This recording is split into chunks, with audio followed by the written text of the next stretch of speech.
Общественные организации республиканские знаете? Я очень старый человек, и кроме молотка, топора и дачи ничего не знаю.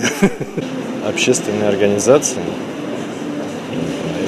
профсоюзы только, как общественные организации, нет?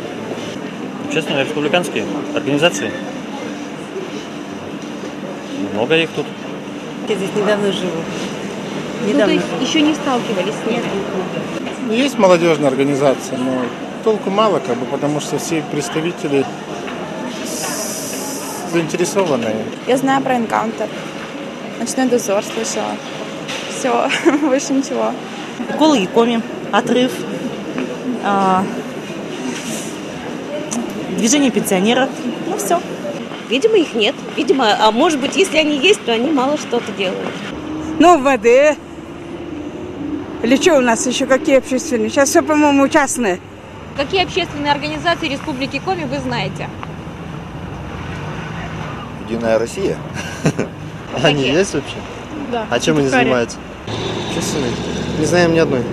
Знаю, но просто сейчас не могу сказать. Что там у нас? Общественная организация матерей, А еще?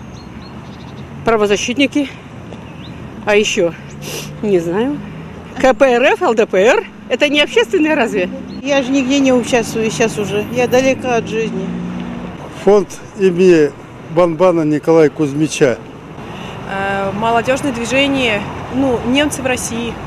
Общественные организации, Райда.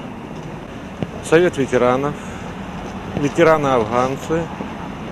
Ну, я их много уже работал, знаю, да какие я не знаю. Точно. Но можете перечислить? Ну, я шофером и пассажирским работал, и в домах в этих, или в промхозе вот ЛПК. То есть это общественные организации, считаете? Да, считаю, как раньше были, а сейчас не знаю, частные, не частные.